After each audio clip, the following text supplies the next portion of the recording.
हम काफ़ी अच्छी मार्केट को कैप्चर भी कर पा रहे थे वहाँ पे। कुछ टाइम बाद वो अभी बिज़नेस नहीं है। एक्चुअली मेरी मदर एक्सपायर हो गई थी, तो उसके बाद मतलब हम में से कोई अप फ्रंट नहीं आ पाया उस बिज़नेस को और हैंडल करने के लिए। तो बिज़नेस वहीं पे ख़त्म हो गया अभी रिसेंटली। तो अब मेरे अंदर एक स्पार्क है कि मेरे को वो बिज़नेस दोबारा स्टार्ट करना है। और राइट नाउ मैं अभी एक कन्फ्यूज़न में चल रहा हूँ बहुत ज़्यादा कि मैं अभी रिसेंट मेरी जॉब मैंने छोड़ा है और अब मैं एक सेफ़र साइड पे जाने के लिए बेसिकली तो गवर्नमेंट जॉब की प्रिपरेशन कर रहा हूँ। सबसे पहले आपके इस कन्फ्यूजन को ख़त्म करते हैं कि आपको गवर्नमेंट जॉब की तैयारी करनी चाहिए या वो लोग जो गवर्नमेंट जॉब की तैयारी कर रहे हैं आपकी लोकेलिटी में, पटेल नगर के पास में राजेंद्र नगर है, यस यूपीएससी, वो पूरा यूपीएससी एस्पिरेंट्स का गढ़ है। यस वहाँ पे हज़ारों यूपीएससी एस्पिरेंट्स हैं और बहुत सारे पीजी होंगे वहाँ पर। यस सर, वहाँ पर लोग रह रहे हैं, तैयारी कर रहे हैं और उनको घर का खाना चाहिए। ये एक एक्चुअल नीड है यस सर नीड। और ऐसा नहीं है आप अकेले हो जिन्होंने ये किया, और भी बहुत लोग ऐसा कर रहे हैं आज की डेट में। मैं ठीक कह रहा हूँ, गलत कह रहा हूँ? यस बहुत सर लोग कर रहे बिल्कुल, हैं। बहुत कंपटीशन काफ़ी है। जैसे कोई कैसीनो होता है, वहां पर जो लोग खेलते हैं वो ज्यादा कमाते हैं या कैसीनो ज्यादा कमाता है? ऐसे ही जब गोल्ड रश होता है तो वो लोग जो टूल सप्लाई करते हैं गोल्ड की डिगिंग के लिए, वो लोग सबसे ज्यादा पैसा कमाते हैं क्योंकि सबको गोल्ड चाहिए, यस सर, सबको यूपीएससी को क्रैक करना है, यस सर, सीट्स बहुत ही कम है। बहुत तो this is kind of a jackpot, kind of a gold rush कि अगर ये हो गया तो मजा आ जाएगा। तो इसमें सबसे ज्यादा पैसा वो लोग कमा रहे हैं जो टूल सप्लाई कर रहे हैं, यानी कि कोचिंग इंडस्ट्री, और वो सब जो उस कोचिंग इंडस्ट्री को डायरेक्टली या इनडायरेक्टली सपोर्ट कर रहे हैं या उसके साथ में जुड़े हुए हैं। फॉर एग्जाम्पल, आप में से कितने हैं जो यूपीएससी की तैयारी कर रहे हैं? आपने किसी कोचिंग इंस्टीट्यूट को ज्वाइन किया हुआ जी है? सर। वहां पे साल की कितनी फीस होती है जो आप पे करते हैं? सर मेरा एक्चुअली फाउंडेशन कोर्स है तो मैंने 2.5 लाख पे किया था। जिस कोचिंग को आपने पे किया उस कोचिंग में और भी बच्चे होंगे। सर आपने जिस कोचिंग इंस्टीट्यूट को ज्वाइन किया वहां पर टोटल कितने बच्चे होते हैं at any given point in time? मतलब एक टाइम पे कितने बच्चे होते हैं जो सर, तैयारी कर एक रहे साल में तकरीबन 1000 तो होते हैं। हैं? उन 1000 में से कितनों का होता है, कितनों का नहीं होता है एक्चुअल में? वो नहीं, वो जो कोचिंग वाले दिखा रहे हैं। सर कभी कभी तो होता ही नहीं, किसी कोचिंग से, हमारी कोचिंग से अभी पिछले 2 साल में किसी का नहीं हुआ है। और वो बता रहे हैं कि किसी का नहीं हुआ है। नहीं सर बता नहीं रहे, वो तो बोल रहे हैं कि 18 जो 12 20 उसमें से 18 हमारे हुए हैं। बट आपको कैसे पता कि किसी का नहीं हुआ है? सर अंदर की बात पता है। मतलब जो नए बंदे आएंगे उनके लिए तो ये है कि यहां से इस कोचिंग से 18 का हो गया है, बट क्योंकि आप वहीं पे हो, वहीं से निकले हो, तो आपको पता है उनमें से एक का भी नहीं हुआ है। तो क्या ये एक तरह का गोल्ड रश नहीं है? और 2.5 लाख इंटू 1000 करो, कितना हो गया? बताइए कितना होगा? 25 करोड़ रुपए किसने कमाए? कोचिंग वाले कोचिंग वालों ने। तो क्या एक लॉटरी के टिकट के ऐसा नहीं हो गया कि जो लॉटरी टिकट की कंपनी है उसने 25 करोड़ कमा लिए, और मान लो एक की लग भी गई जॉब, और जिसकी लग गई उसके लिए उसकी वैल्यू मान लो 1 करोड़ है, तो मान लो उसमें 1 करोड़ रुपए खर्च हो गया, 2 करोड़ खर्च हो गया, तब भी 25 करोड़ में से मान लो एक तरीके से 2 करोड़ की इन्वेस्टमेंट करनी भी पड़ गई, तो बुरा है क्या? अगले साल फिर आएगा 25 करोड़। आप लोग अभी हंस रहे हो, लेकिन आप सब ऐसे ही हो। 99.99% लोग ऐसे ही हैं। They are all running here and there in a gold rush. चाहे वो एमएलएम हो, मल्टी लेवल मार्केटिंग, चाहे वो स्टॉक मार्केट ट्रेडिंग हो, ये सब एक गोल्ड रश के जैसा है। यूपीएससी कोचिंग में क्या कभी लॉस हो सकता है? आपका होगा तब भी उनको पैसा मिलेगा, नहीं होगा तब भी मिलेगा। पहले ही ले लिया उन्होंने। पहले ही ले लिया, और कोई रिफंड की पॉलिसी भी नहीं होगी जैसे अमेजॉन में होता है कि अगर प्रोडक्ट पसंद ना आया तो पैसे वापस। क्योंकि जब तक आपको अंदर की बात समझ आती है तब तक तो बहुत देर हो जाती है। तो अगर सोचना ही है, दिमाग लगाना ही है, तो ये मत लगाओ कि मेरी लॉटरी कैसे लगे। जैसे जो लॉटरी कंपनीज है उसके ओनर क्या कहेंगे आपको मोटिवेट करने के लिए? ये मत सोचो कि लाखों में से इतनों की लॉटरी नहीं लगी, ये सोचो कि एक लॉटरी की टिकट है जो लगने वाली है और वो तुम्हारी ही लगेगी। तुम्हें तो सिर्फ एक ही सीट चाहिए ना। तो लाइफ में अगर कुछ करना ही है तो बेसिक ह्यूमन साइकी को समझो। आपने कहा कि मैं उन एस्पिरेंट्स को घर का खाना प्रोवाइड करूंगा। Yes sir. जब पहले आपने ये किया तो कितने टाइम तक किया था ये काम? Sir around 9 to 10 years। 9 to 10 years, Yes, sir। which is a long period of time। बहुत बेसिक से स्टार्ट किया था। और कितने लोगों तक आप पहुंच गए थे, यानी कितने लोग ऑर्डर करते थे? पर डे का अगर मैं बताऊं तो अराउंड 70 to 80 टिफिन हम डिलीवर कर देते थे। और एक टिफिन का कितना चार्ज करते थे?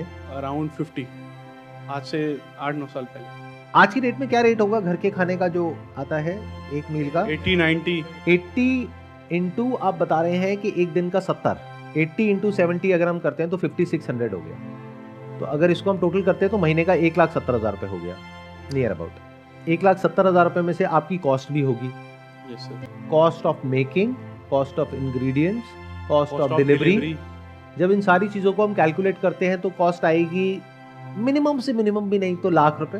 तब हम पर टिफिन कॉस्ट निकालते थे कि अगर हम इसमें दाल डाल रहे हैं, सब्जी डाल रहे हैं, रोटी डाल रहे हैं, चावल डाल रहे हैं और साथ में सैलेड वगैरह सब वो दे कितनी रहे आती थी उस टाइम हैं, पे? तो वो अराउंड 25 to 30 तक रहती थी कॉस्ट। 25 से 30 रुपए, यस और आप तब 50 का बेचते थे। यस तो 60% कॉस्ट हो गई of food plus delivery.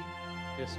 Delivery खुद ही करते थे। डिलीवरी उस टाइम पे खुद करते थे, Yes. बट आज की डेट में आप डिलीवरी के लिए एक पर्सन भी रखते हो और उसको कोई कन्वेंस देते हो यस। डिलीवरी करने के लिए, तो आपका महीने का कम से कम भी जो खर्चा आएगा वो 20,000 रुपये आएगा। तो 60% कॉस्ट आ गई, मतलब 1.5 लाख रुपए में से मान लो 60% हो गया 90,000 रुपये प्लस 20,000 रुपये, 1,10,000 रुपये। तो आपको बचा नियर अबाउट 40 से 50,000 रुपये महीना। अब देखते हैं इसका ऑल्टरनेटिव क्या है, कि अगर आप ये नहीं करते तो आप क्या कर सकते हैं। अगर मान लो ये बिजनेस आप नहीं करते तो आप जॉब करोगे?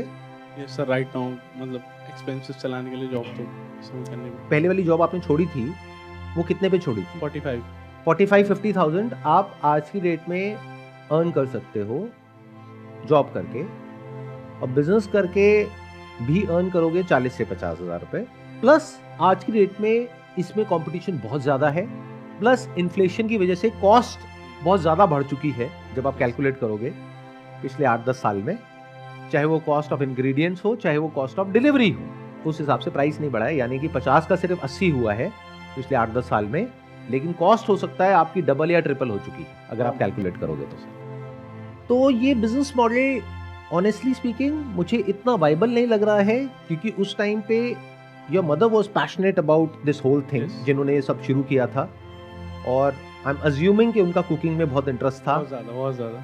तो आज अगर आप ये करते हो तो सबसे बड़ा क्वेश्चन मार्क ये आएगा कि कुकिंग कौन करेगा? क्या उसके लिए आप किसी को हायर करोगे या खुद करोगे? सर हायर करेंगे। तो वो एक और कॉस्ट आ गई। दैट मीन्स महीने की 25-30 हजार रुपए एक और कॉस्ट आ गई। अब उस कुकिंग में वो टेस्ट होगा या नहीं होगा, उस पर भी एक बहुत बड़ा क्वेश्चन मार्क है, because your mother was passionate about this whole thing. अब वो जो इंसान जॉब कर रहा है, आई एम नॉट श्योर वो कितना पैशनेट होगा, और वो घर के खाने वाली फीलिंग आएगी या नहीं आएगी। तो इस पूरे के पूरे बिजनेस मॉडल पे एक बहुत बड़ा क्वेश्चन मार्क है। तो इससे बेटर है कि आप जॉब करिए, या फिर अगर कोई और बिजनेस मॉडल आपके माइंड में चल रहा है उसके बारे में सोचिए।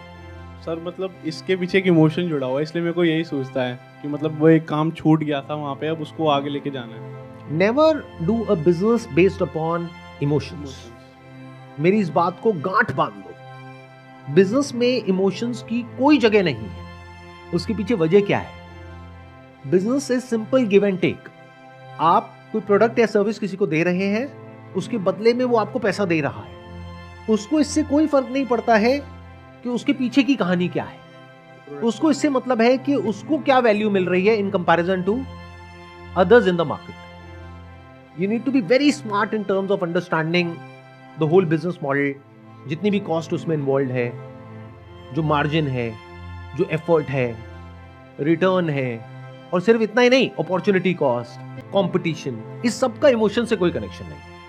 तो never do a business based upon emotions. This is all what I can say, no matter how strong those emotions are. Sir but मैंने वही है कि अगर इमोशन मतलब आपको उसमें कंटिन्यूअस एफर्ट मारने के लिए मतलब फोर्स भी नहीं करेगा, आप नेचुरली मोटिवेटेड रहोगे उसके लिए। अगर 1% इमोशन है उस चीज़ का आपके बिजनेस में, नहीं तो बहुत जल्दी गिव अप कर देते सब। ये गलत फहमी है, देखना ध्यान से समझना।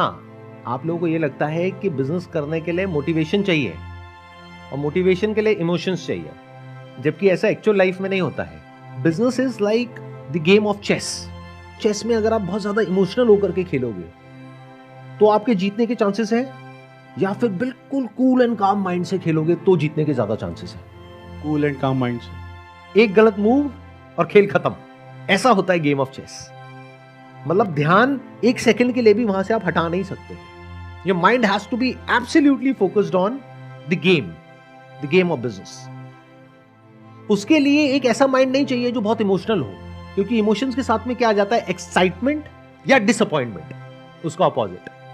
आप बहुत ज्यादा एक्साइटेड होकर के बिजनेस शुरू करोगे तो जब रिजल्ट नहीं आएगा तो उतनी ही जल्दी आप डिसअपॉइंटेड हो जाओगे। जबकि बिजनेस किया जाता है with the long term vision, by keeping the big picture in mind. जैसे मैंने चेस का एग्जांपल दिया, बिल्कुल परफेक्ट एग्जांपल है बिजनेस के। बिजनेस ऐसा नहीं है कि आपने 2-3 चालों में सारी गेम खत्म कर दी सामने वाले की। बिजनेस है कि पहले आपने एक किला बनाया, यानी कि अपने आप को डिफेंड किया, फिर स्ट्रैटेजी बनाई, फिर अटैक किया, फिर जब टाइम आया फिर दिखाया कुछ और ताकि सामने वाले की अटेंशन वहां चली गई, किया कुछ और। ये सब करने के लिए you need to have the kind of presence of mind which is free from all kind of emotions. Emotions दो तरीके के होते हैं। As far as your own emotions are concerned, you have to be absolutely emotionless in business. But as far as the emotions of your clients are concerned, you have to be very emotional. You need to understand कि सामने वाला इंसान क्या feel कर रहा है, उसके दिल में, उसके दिमाग में क्या चल रहा है, उसकी क्या प्रॉब्लम है, उसको मैं कैसे सॉल्व करूं। यानी अपनी प्रॉब्लम्स को इंपॉर्टेंस देनी है जीरो, सामने वाले को कि मेरी प्रॉब्लम ये है, मेरा ये, मेरा वो। अरे दुनिया को उससे कोई फर्क नहीं पड़ता है, as harsh as it may sound. दुनिया को मतलब है अपनी प्रॉब्लम से। तो as far as understanding the problems of your customers are concerned, वहां पे अपने इमोशंस को यूज करो। बट जब बात आती है अपनी लाइफ की, अपने पास्ट की, या अपना जो काम करना है उसकी, उसमें इमोशंस की कोई जगह नहीं। उसमें ये